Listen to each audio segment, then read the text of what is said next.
At Chili's, fresh is now. Now that's a burger. Now fresh happens right at your table.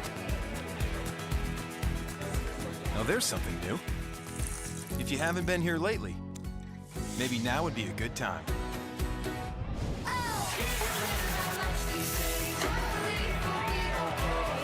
Because at Chili's, fresh is happening now. The Science of Motivation, Secrets of Excellent Storytelling, and more best-in-class content coming up on WFF TV. Welcome back to WFF TV, sponsored by Cisco. I'm Carrie Farinack. Day 2 was all about education. The conference theme focused on how organizations are helping advance women and change the face of leadership. He reveals the new ABCs of moving others. With no time to waste, this packed room of nearly 3,000 leaders got right down to business. WFF welcomed the incoming 2015 board on Monday, and in true WFF fashion, celebrated members' industry giants with awards. Kraft received the SOAR Award.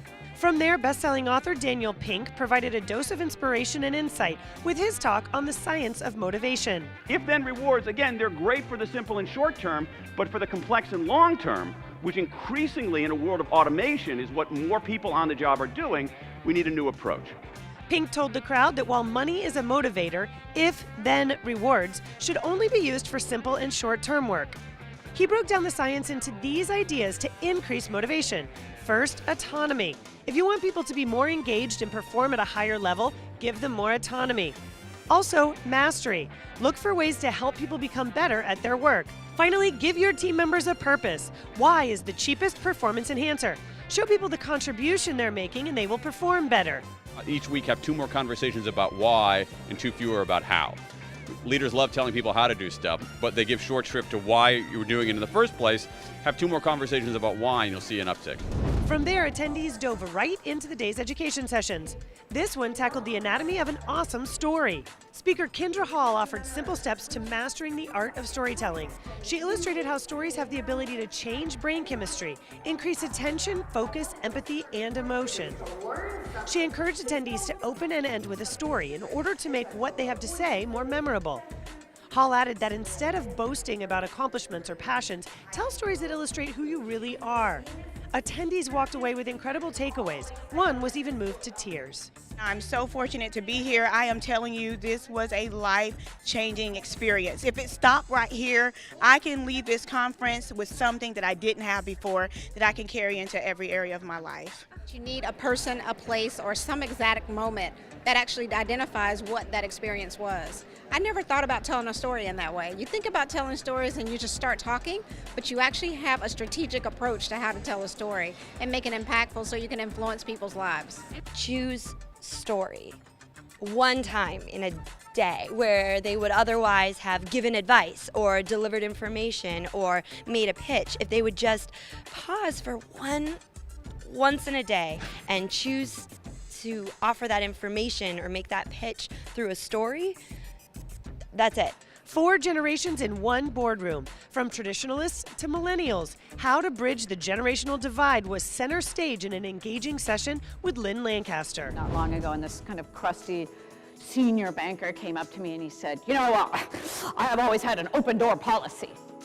And I said, well, that's great. How's that going? He goes, well, I didn't think the millennials would just be coming in the door all the time. Lancaster says traditionalists and baby boomers have structure and rules, while millennials have thrown all of that out the window, and Generation X is caught right in the middle. Millennials want to share their ideas and have those ideas go up the ladder.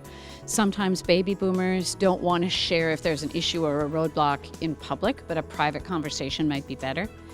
And for Generation Xers, a big thing we talked about was this generation feels sandwiched between those big, noisy boomer and millennial generations. And so the Gen Xers want more communication around their career paths, their future, their development as leaders. Where are they going next? And they want to know that someone's paying attention. But one theme for all generations is their desire to help and to make a difference. Looking at what's shaped each generation can help us understand how to better communicate in the office. Create opportunities for cross-generational mentoring. Show employees the value of their work, and understand that every generation has a unique voice.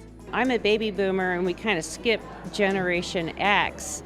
then I thought, I need to know that group and see where they are. And after listening to her, I feel like I can relate to them more and probably help them with their needs in the workforce more. And so I very much appreciate that. On Monday, WFF focused on how partner organizations are increasing the leadership opportunities for women. WFF's Rhonda Craig has more on these company strategies. Rhonda? Thanks, Carrie. The need for gender diversity is more important now than ever. One way organizations are hoping to advance women leaders is by sending more of them to conference. This year we have 400 people attending the full conference and experiencing the power of the WFF firsthand. 75% of those folks are first-time attendees. Well, Cisco's vision includes building trust, and we believe that having a workforce that represents the diversity of our customers and the communities we serve is one way to do that. When you think about advancing women leaders in food service industry, 60% of the employees that come into the industry at the management level are women. However, when we look at the top of organizations, only 15% are in those senior level roles. So it is critical for us to have representation at that table and gender parity. We really need to listen to our female leaders. We need to listen to them and help them gain confidence in the things they don't necessarily see in themselves. So many times our female leaders are ready for new roles or ready for new assignments, and giving them that confidence and finding out what those areas are that they're ready for by listening to them and helping them grow. Remember to keep the conversation going online as well. We have a goal of 100 million impressions, so we'll need your help. Carrie has more on the social experience. For Monday's social conversation, we asked you to shout out companies who are making a change. Well, I'm a Facebooker, and I've always, that's my thing, and I started using Twitter just for this event, and I've tried to use it in the past, but I didn't really get it, and so I sat next to somebody who really understood Twitter, and next thing you know, I'm tweeting, and Kat Cole followed me. I was like, wow, this is amazing. Be sure to take part in Tuesday's social experience, where we're talking about sheroes. Don't just tell us about your shero, show us. Tweet or post a pic to social with hashtags WFFComp15 or Shero's Selfie. That'll do it for day 2 of conference right here in sunny Orlando, Florida. Tomorrow will be action-packed and WFF TV will have all of your highlights. For now, I'm Carrie Farnack. Thanks for being with us.